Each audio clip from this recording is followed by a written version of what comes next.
of Jade Cargill. We also had the departures of a bunch of WWE releases. That kind of shocked, but I want to say it's more so trimming the fat of WWE, really, essentially. and I joked in the group chat that, hey, maybe this was just their way of like just getting the money to pay Jade Cargill, just trim the fat of all these other wrestlers and push Jade Cargill. But we had a bunch of guys going there. We have Matt Riddle, who was a little bit of a shocker because he was featured on TV nearly all these months for a long time, despite his legal trouble and all the things, controversies that he had with him. He was still featured on TV. Long-standing guy Dolph Ziggler, who is like third ranked in matches, WWE matches of all time, which is crazy to me. Also being released, Shelton Benjamin, who has been there for, I believe, just 20 years. I believe a couple months ago he got to 20 years. Elias, Mustafa Ali, Emma, Riddick Moss, Aaliyah, Top Dollar, Rick Boogs, Mace Mansoor, Dana Brooke, Dabikato, Shanky, and more, of course, that were released. I think it was up to 20 people there. But any shockers to you guys? What do you guys think about the WWE releases? You go ahead. A lot of these weren't shockers. I think there was just people who, people that got over at some point and just weren't given a chance to shine on their own. I think one of the ones that stands out for me is definitely Elias.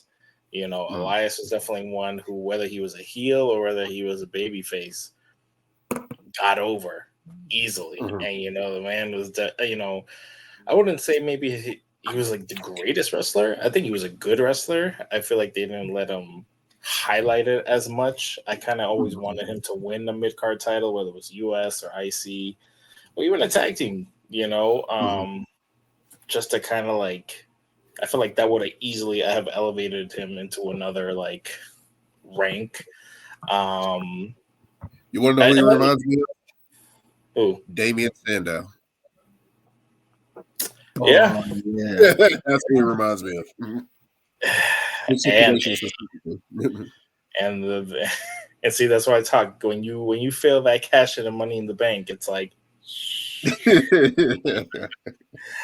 I think the only other one that was more just of a head scratcher was Emma, because I'm like, Emma was one that was a kind of homegrown NXT female wrestler.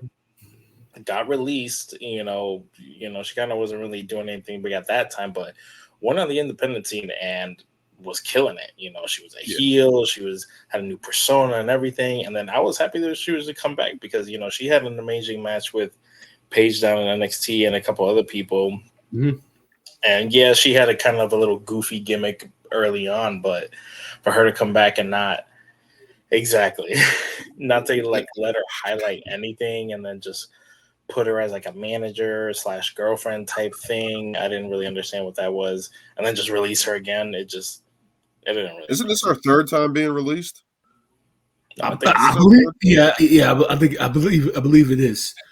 So I actually have a question about Emma, because I got introduced to Emma when she debuted on Raw because I wasn't watching NXT at the time. That dancing gimmick that she was doing on Raw, she wasn't doing that in NXT prior. Yes, she was. She was doing that gimmick in NXT prior. It was getting over NXT. Yeah, she had that from the beginning, and then they highlighted her in the crowd where she was just dancing doing that. And then people were actually like doing it because they knew it from NXT. I always thought that was something that Vince just threw on her because she was coming. Oh no, that was legit. That was legit. All right, okay. Yeah. So she wasn't released 3 times. The thing was they were trying to reintroduce her before she got released the first time because she was on TV and they took her off, and then they were like Emma, and they were doing all these like packages. They were gonna repackage her as Emmalina, and then she came out and pretty much said that she wasn't gonna do it, because they were trying to make her more feminine. And I guess they realized she can't do this, she can't pull this off. So let's just drop the character. Like, and then, I remember that now. Emmalina, redebut her, and then they just dropped it. Yeah, and then they released her, but then she was on the independents for a while, and then I was like, when I heard that she was coming back, I was like, okay, maybe she'll come back, she'll have some banger matches, blah blah blah. She didn't get any of that. Barely got in the ring. As far as other people, Mace Mansoor, Top Dollar, Rick Boogs. I feel like Rick Boogs. I know some of you guys don't really like him, but I thought he was entertaining with Shinsuke. You're right, we don't. And I don't like him. And I don't like him even more, especially after what he said after he got released. So apparently he went on YouTube. Oh yeah, because yeah. Go ahead, Brian. Go ahead. Pretty much saying that he pretty much said that when Vince wasn't in creative anymore, that was pretty much the death of his character. And I'm just thinking, I'm like, dude, when Vince was around, you were the damn guitar player for Shinsuke Nakamura. And honestly, after everything they did with you afterwards, that was the best role that they could have possibly had for you. So when you got injured in that tag match at WrestleMania, that pretty much was it for you, unless you were gonna go back and being his guitar player again. Look, did you see what they tried to do with him when he came back? I know we're not supposed to crap on injuries or anything like that, but that gave us heel Nakamura. From that standpoint, yes. But it wasn't instant though. It took a while. It took a long time, but we got heel Nakamura, and I'm fine with that. I will say this. I don't care. I don't know. Maybe similar to Elias, like the whole music, and just because it paired well with Shinsuke's like intro and everything, I thought it was pretty cool. When he came back, and he was just this like, he kind of reminded me of like Mojo Rawley. Hype. And he was actually legit. I mean, Mojo was big too, but he was just like, it was just a bunch of like hyped up and like kind of like stupid goof type thing. And I'm like, okay, you could probably be a comedy act, but it's not gonna go anywhere. Actually, now that I think about it, when I think about him being a guitar player, Pat McAfee is the real reason why he got over, because every time he dancing on the table, hyping up the entrance to the point where the camera started panning to Pat McAfee every time Nakamura came out. So you want to get technical, yeah? You kind of owe all that to Pat McAfee. Yeah, but that's what I'm saying though. Like he didn't have to come back as like that same type of character. Hey, what if they would have gave him a heel type thing? He probably could have done something different there. We don't know. I thought he was instantly going to be putting a tag team with Madcap Moss. I thought that was the direction that they should have went, if anything. I thought that should have been a tag. But he was getting his own little run at one point. Isn't Emma married to Madcap Moss? Isn't that they're together? I think just got engaged, or something like that. So put her as the manager, had them as a tag team. I thought that was lined up at some point, and no. They did like somewhat start to tease it, because I remember Madcap Moss was a face, and Emma was kind of telling him that you need to be more aggressive and such. So they had a couple of backstage segments, so they were definitely building towards it. But they could have been a couple of bruisers or something like that, just like taking people out. Something. They definitely could have did something with them.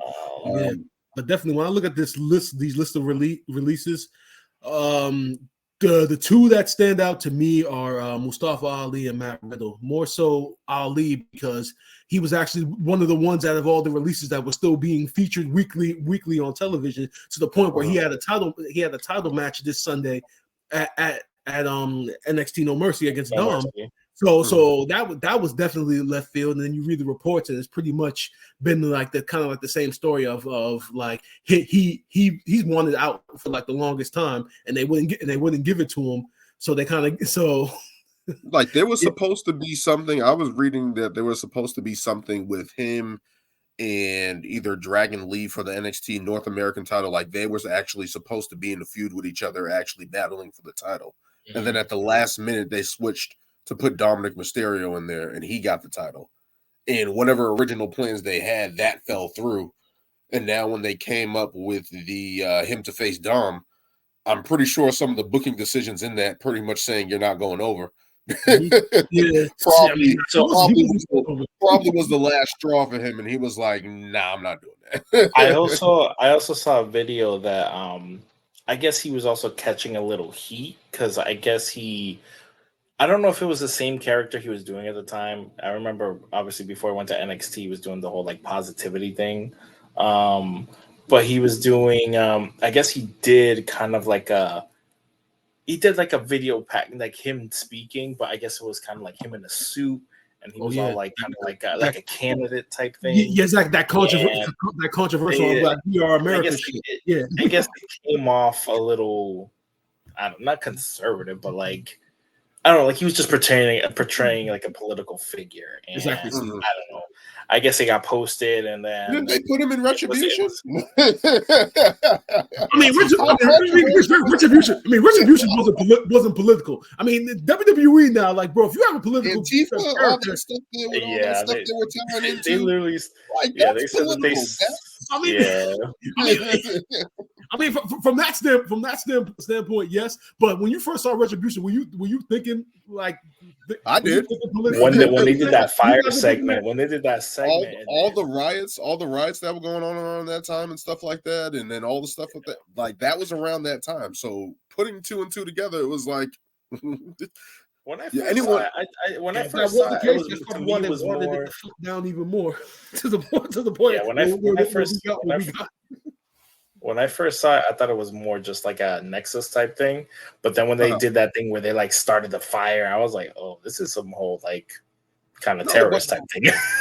That's what I don't care what nobody says. Maybe they couldn't have done that. They couldn't have done that with regular fans. They couldn't have done that. The Thunderdome thing, that gave them time to think, make up shit.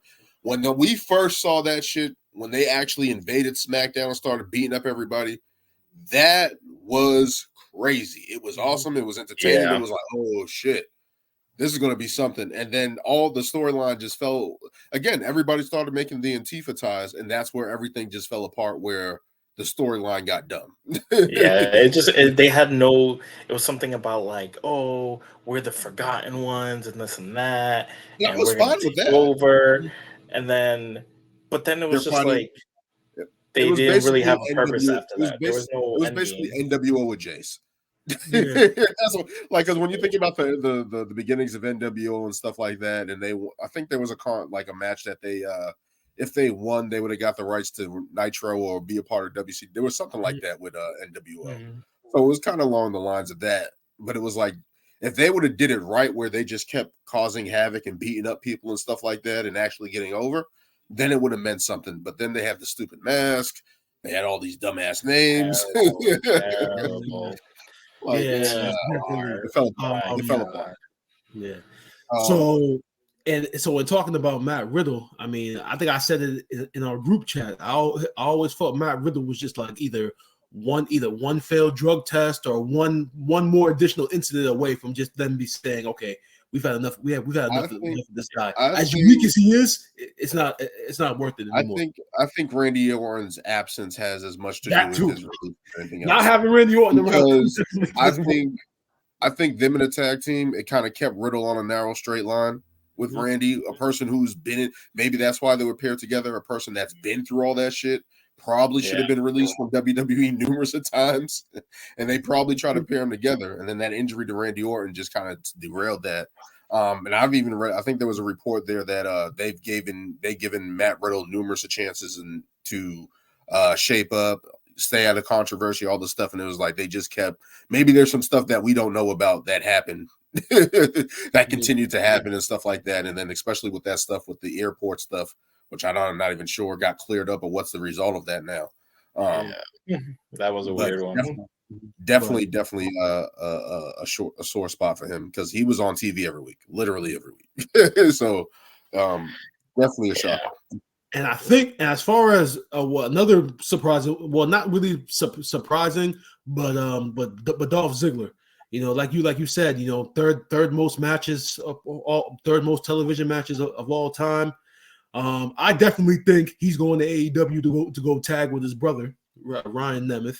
I think that's exactly what I think is going to happen, because his brother has already been posting photos on Twitter of them together holding tag team titles. So that would be sick. Yeah, it would be nice. And that would make, because think about it, his brother is pretty much a jobber on AEW. If Dolph comes, he'll be relevant again in a tag team. Yeah, but that's why I kind of don't want Ziggler to go to AEW just yet. I feel like go kind of do like a Matt Cardona type thing, build yourself up as a single star, and don't just go to AEW just to be in a tag team. I don't know. I feel like if you're gonna, if you're gonna go and all right, I'm gonna do it on my own. Pull a Cody Rhodes. Yeah, exactly. Pull a Cody Rhodes. I was just thinking, out of everybody that's gotten released, he's the only one that can pull something like that off, going on the independents and making himself bigger. Yes. I don't think anybody else that got released.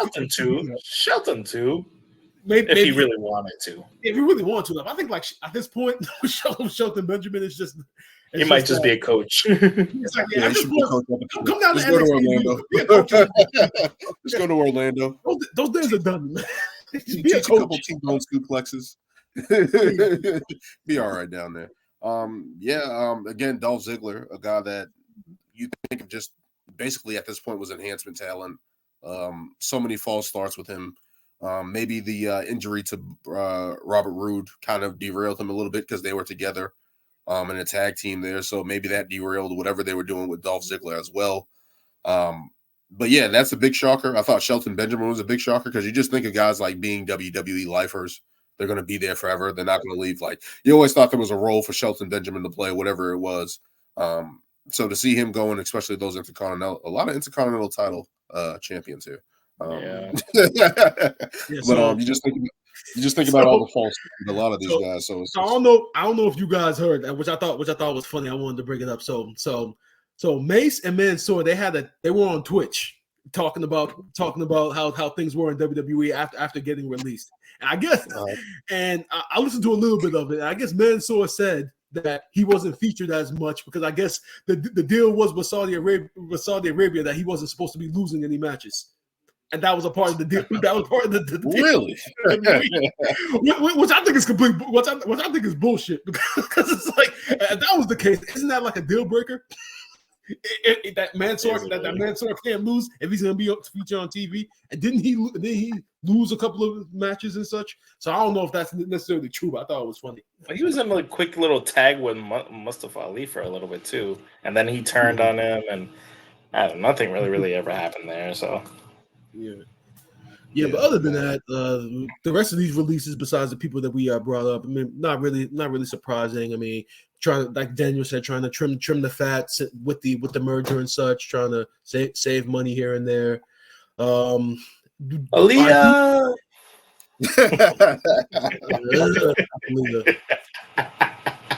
No, man, because I know you all think I'm hating on Aaliyah. Look.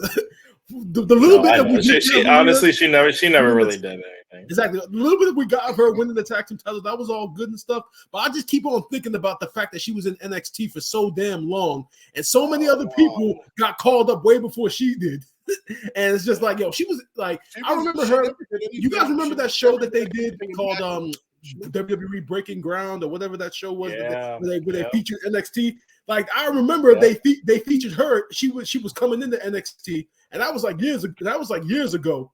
And fast forward, all these other people have been called up, and she was still down there. So I'm thinking like, okay, she's not getting any better if she's still down there. And then eventually, when she did come up, they put her in that feud with Natty, where she beat Natty in 3 seconds, and then that was that. And then they really didn't do much for her, and they kind of presented her as this little innocent girl that was getting bullied all the time.